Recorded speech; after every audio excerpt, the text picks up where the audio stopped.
if you would see my voicemail box, my emails, the texting, the number of people this has happened to,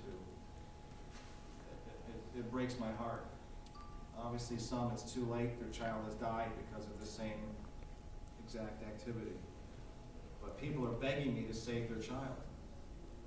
Begging me. Unfortunately, I need to save my own child first before I can start to help them. But when all is said and done, I will not stop until there's a federal law, and it will be called the Justina law, because she is the strongest person I know.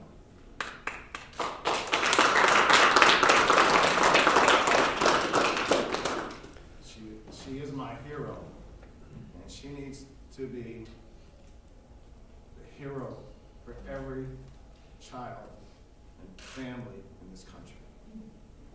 This law will state very clearly, if you have a medical diagnosis in some hospital, doctor, psychologist wants to come along and say what you have is not medical, it's up here, that doctor, that psychologist will then lose their license and go to jail.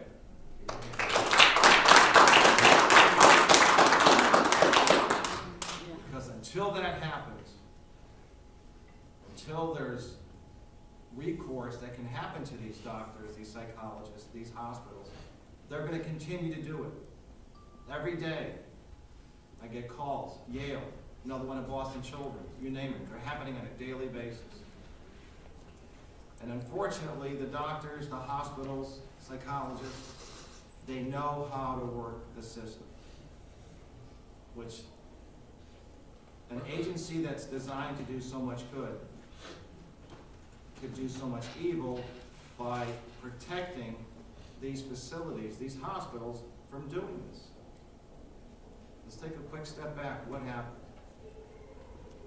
December and January of 2012 into 2013, my daughter, Justina, was in a number of figure skating shows. You may have seen the videos. January 23rd, her grandmother, my darling mother-in-law's 92nd birthday, she went and ice skated for her.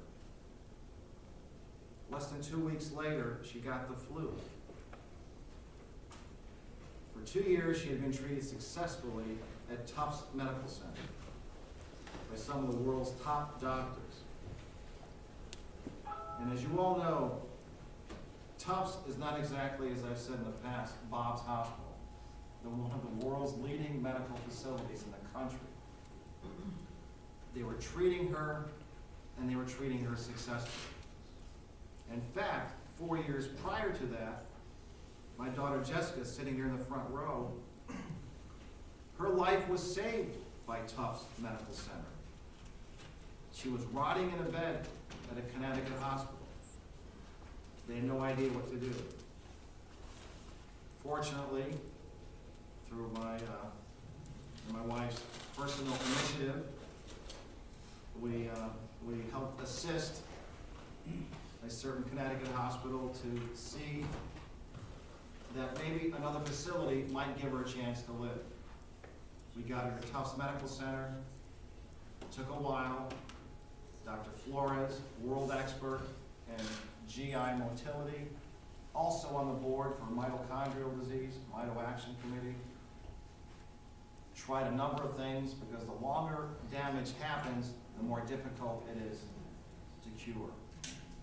But through a very creative, innovative procedure, basically through an endoscopy, injected Botox into her upper stomach. She wasn't able to eat, she was dying. He saved her life. And part of that process, he brought in Dr. Mark Corson, one of the world's experts on mitochondrial disease, because he felt there was things that just didn't seem right. So while she was there, they did an invasive procedure. They took a muscle biopsy out of her thigh, which means you have to be sedated. It's not a walk in the park. Unfortunately, the amount of muscle biopsy needed is the size of at least a golf ball, which then was sent off to 2 facilities, Baylor, Texas, and Cleveland Clinic. Now, mitochondrial disease has been out for roughly 30 years, but the testing is still in its infancy, which is the hard thing for every mito patient across the country.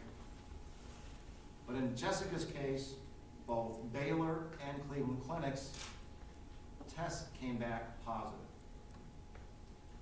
which then showed us 2 things. A, Jessica Pelletier has mitochondrial disease. But more importantly, it also showed there's a genetic marker that other siblings could have the same disease. 4 years later, our daughter Justina, same thing. Was having issues with her stomach. They tried to treat her at the local Connecticut hospital with no success. Finally, in the fall of 2011, we got her also to Tufts to see Dr. Alex Flores and Dr. Mark Corson. And almost immediately, they did an 8-hour probe through a colonoscopy, not exactly a joyful day, but it showed that she had neuropathy of the colon. The colon does not work. So they tried every different medicinal way of curing, because surgery is always, always, always the last thing you do. But unfortunately, through all the different ways of trying to get her stomach, her colon to move, it was time to look at the surgical options. And some of them looked at removing of her colon, which is, it just shocked my wife and I to our knees again. But the least invasive was something called a cecostomy, C-E-C-O-S-T-O-M-Y, for those that need help with spelling. And that too saved her life. We created a port into her colon where on a nightly basis we could flush her, a little syringe and a little saline solution, allowed her to be able to go to the bathroom, to be able to go back to school, to be able to continue ice skating, to play with the dogs, play with her friends, do everything else, to live the dream of any 13 or 14-year-old child. Unfortunately, early February 2013, she got the flu. Now, when you have mitochondrial disease, you get the flu, it doesn't treat you as well as it might treat the normal individual. Your body just doesn't have the resistance to it, so it gives you a greater impact. So her doctor at Tufts was getting greatly concerned because her condition was deteriorating rapidly to the point where she was slurring her speech and so forth. So he made the decision on Saturday, I believe, February 9th, 2013, that he wanted her to go see her GI doctor. Fortunately, the GI doctor, Dr. Alex Flores, who was the director of GI at Tufts, he and his team, for the most part, left a month earlier from Tufts to go to Boston Children's Hospital. So on an early February 10th, just after midnight, on a snowy weekend in New England, my wife and Justina hopped in an ambulance, went to the emergency room at Boston Children's to be a direct admission to the GI floor, to be under the care of Dr. Alex Flores. Unfortunately, shortly after her arrival, our world began to unravel. A young neurologist came along and said, there's no such thing as mitochondrial disease. He didn't say what his alternative was, but he did say, we're going to try a different approach. So my wife, contacted me, and we were game. We'll try it. If you think that's something that's going to work, we were open to it. But by February 13th, 3 days into it, the world had changed. She had been there 3 days, and really 3 things happened.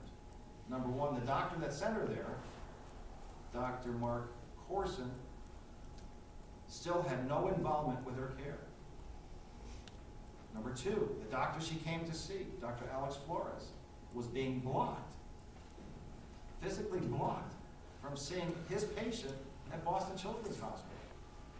And finally, on February 13th, my wife was given this sheet of paper called the Guidelines of Care for Justina Pelltier.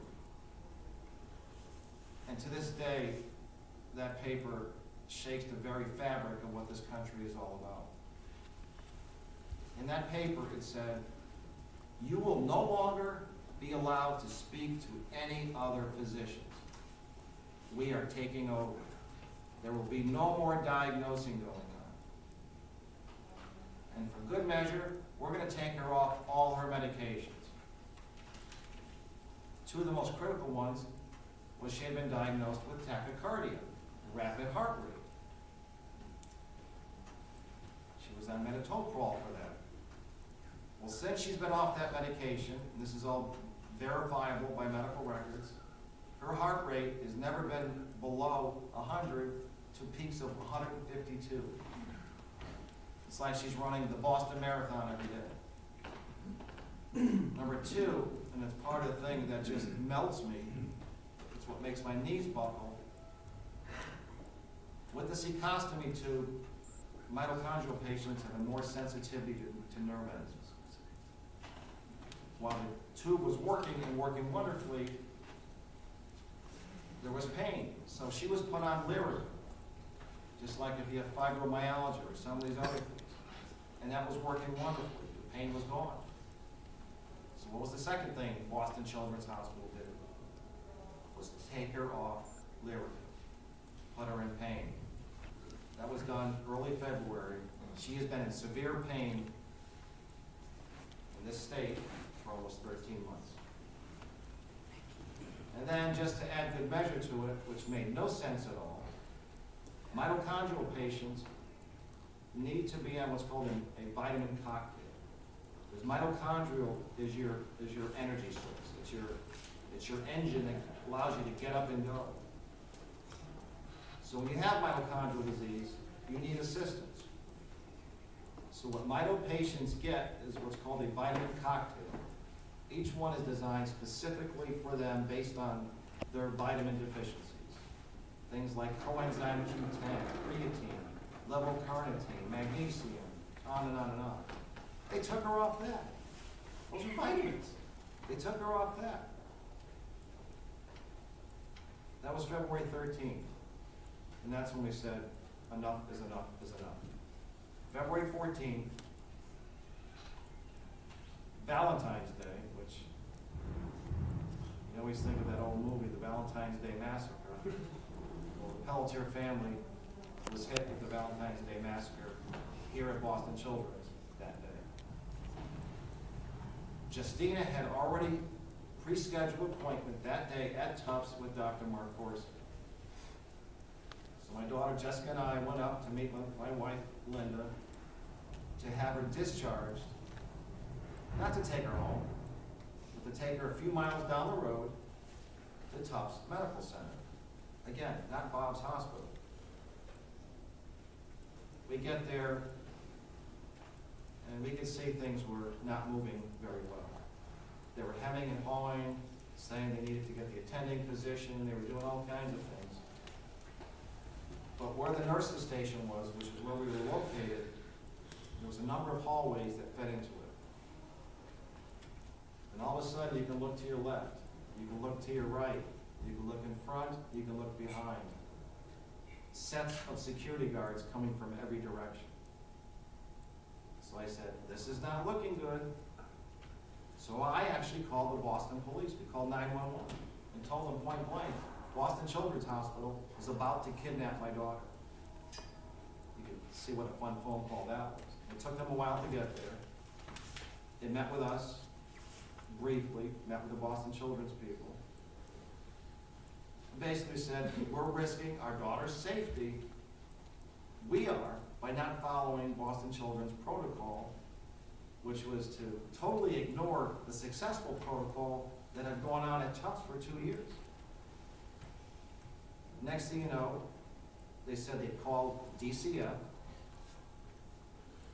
through their child protection team, who, by the way, doesn't meet with any of these patients that they condemn. They sit up in their ivory tower,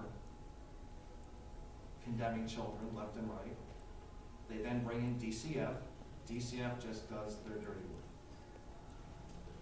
So we were issued something called a 51A. It said, we no longer have custody of our daughter, which I was numb. And then they said, you have to report in the next hour to the local DCF office in Roxbury, not from Connecticut.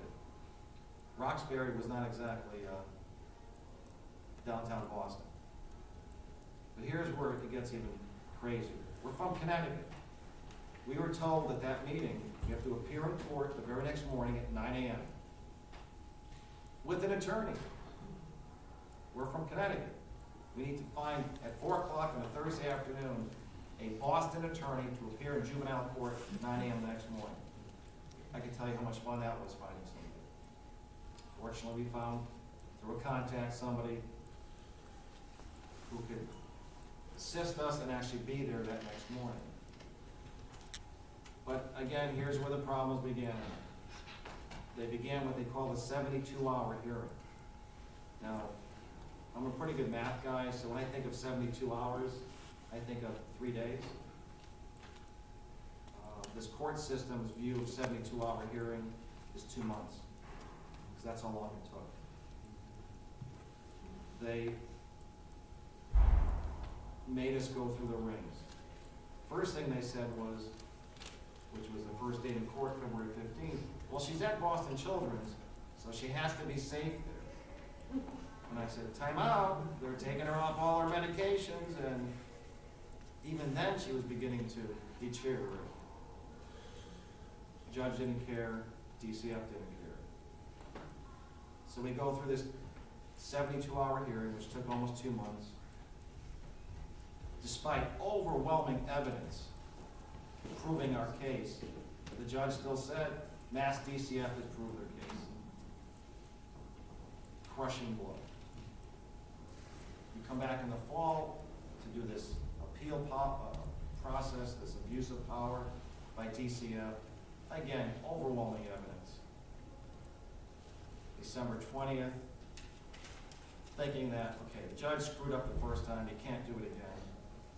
He's going to send this child home for Christmas. Enough of this abuse, enough of this torture this young lady has gone through. And she has gone through torture, let's make no doubt about it. Think of somebody with MS, muscular dystrophy, in a wheelchair, can't walk, and being told, literally dragged out of the wheelchair, you will walk. Or at times going days or weeks at a time where they're not going to do the flush and make her sit in a toilet for 2 or 3 hours. Now I'm a guy, I read the newspaper, that's one thing, but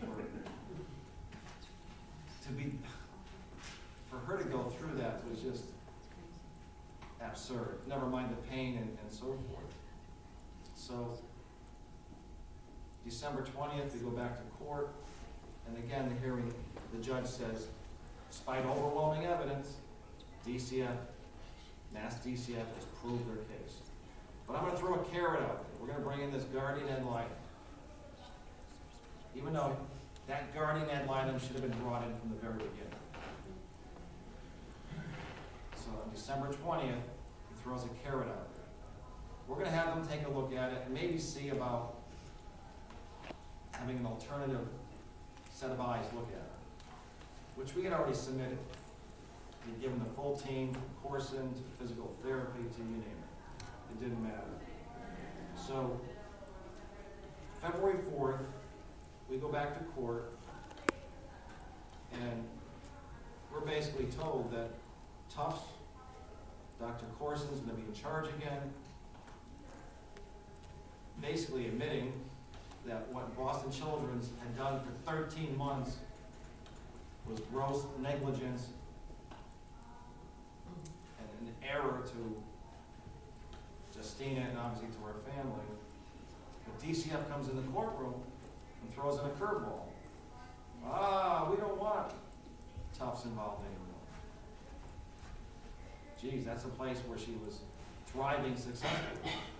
They threw out UMass Memorial in Worcester. I'm sure it might be a fine hospital, but a couple of key pieces about that just don't sing right. Number one, she has mitochondrial disease. UMass Memorial in Worcester has no mitochondrial doctors. Number two, she has a cecostomy tube. She has neuropathy of the colon. She needs to work with a GI motility expert. UMass Memorial in Worcester has no GI motility experts. But the biggest thing is, UMass Memorial in Worcester doesn't know her from Adam. They don't know her baseline. They don't know anything about her. So why would you want to send her there unless you had an ulterior motive? If she goes to Tufts and starts getting better, that kind of puts the nail in the coffin on the cruel behavior and treatment that Boston Children's has put on my daughter. She goes to another facility that doesn't know her from Adam and doesn't have the expertise. That could drag on forever.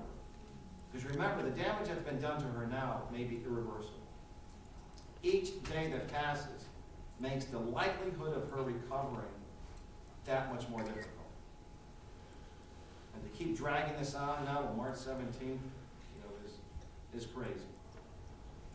So again, we were in court last week, and as you might have gathered, that I finally got tired of gag orders and so forth, so I came out and started speaking. And it has created a groundswell of support from across the country. So our last Monday, which many of you saw the news, with my wife passing out in the hallway. Why would that happen? We were told that that day, Justina, early January, was moved out of Boston Children's Beta 5 inpatient psychiatry unit, where she was treated totally different than every other patient on that floor. As Reverend Pat has said, every holiday, every patient on that floor can see their family, not just talk to them on the phone, see them. Well, who was the one patient on that floor that couldn't do that? Justina Pelltier. Mother's Day, every mother is there visiting their children, except one patient, Justina Pelltier. Easter Sunday, we're Catholic. Everybody there that wants to is with their family, going to church, doing whatever. Not Justina Pelltier. She couldn't go to church, couldn't see her family, couldn't even talk to her family. Why was she treated so differently, even on Beta 5, than every other patient on that floor? God only knows. Maybe they're afraid they might find out the errors they've committed. So this whole long stretch has worn us at the bone. And now we hear there was a private, lawyers-only meeting where, lo and behold, they said, Lou Pelletier, know that gag order, know that contempt of court motion, don't worry about it, we're going to get rid of it. And we even want to bring back, for the third time, her Tufts medical team. But there always has to be strings attached. They want to keep, if they even send her home, which we won't know until St. Patrick's Day, March 17th,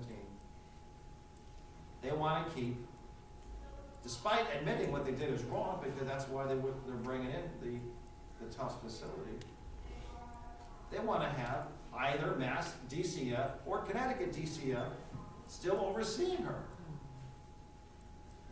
And you've seen what a wonderful job they've done for the last 13 months. And obviously you've seen what a wonderful job they've done to so many hundreds and hundreds of patients who've died, suffered immensely under what's going on with them. We just want the government out of our lives. We want this judge to admit he committed an error. We want DCF to be out of our lives. I don't care if it's Connecticut, Mass, or Texas. Make them go away. They've done nothing but harm. Let her come back to begin the recovery process, which I hope isn't irreparable, to begin her life anew. Because if it doesn't end soon, she may end. As strong as a physical human being she is, mentally and physically, like I said, she is my hero.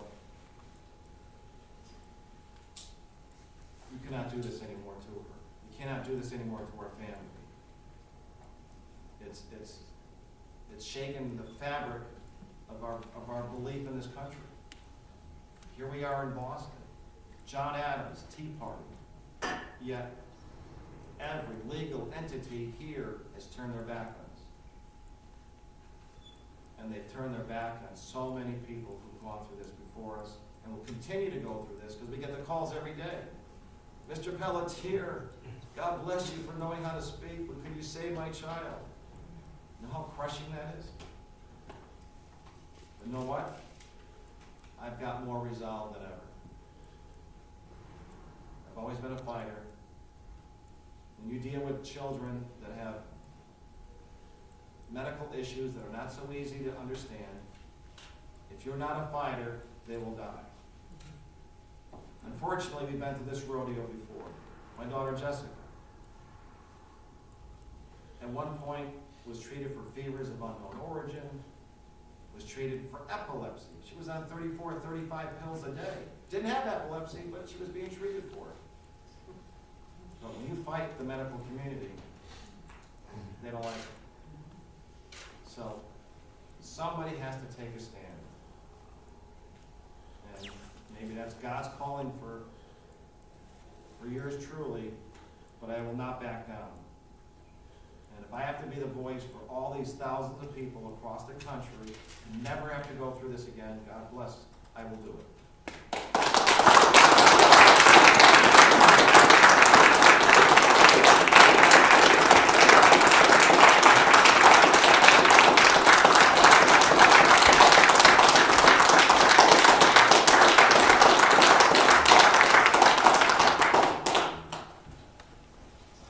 God bless every one of you. You know the battle we've been fighting. It's been crushing to our very soul. Thank God we are people of faith.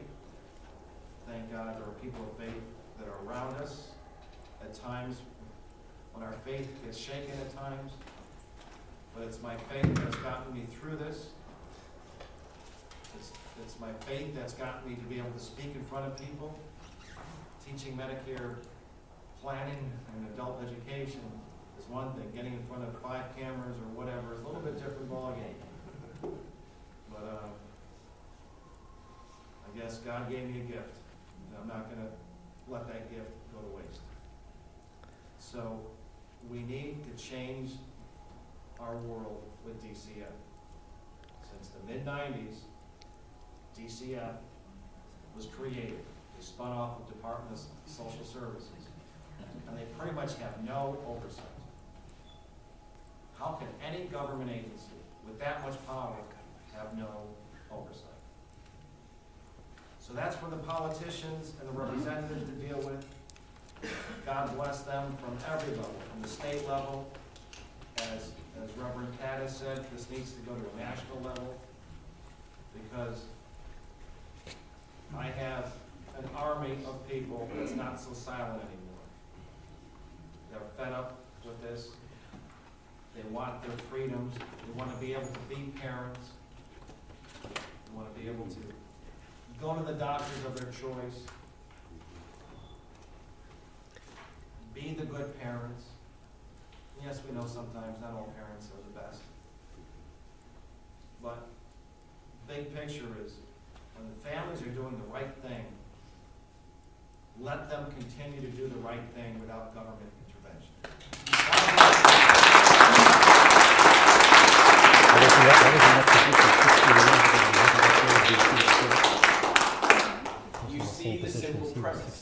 again, never letting go of DC. blessings on the Pelletiers. This is not a political issue, a partisan issue. It's a family issue. And really, for those who have children, you stayed up when they had a fever all night, didn't you? You talked to them when they were frightened from a nightmare. You spent hours with them because no one will care for their children more than their parents. So just quickly, next week, we will be down in Washington, D.C., discussing some of the tragic federal violations that we think happen here. And then we will be moving forward, and again, thank you for your prayers and support. And Representative Lyons, thank you so much for your heroic effort. And my prayer is, being a Patrick, being in Boston on St. Patrick's Day, we're hoping it's a wonderful victory for Justina. She's returned back into the loving arms of her family. They can move forward, and we can move forward with this serious issue. Thank you so much, Representative Lyons.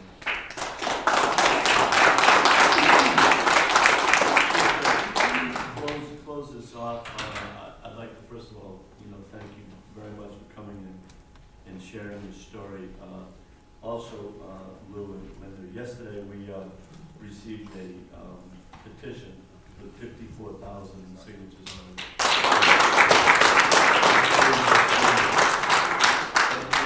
And I think there's two paragraphs I'd like to read, which I think really kind of captures where we're at.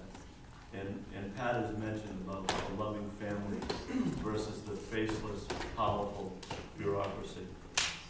And this is from Matt Starr.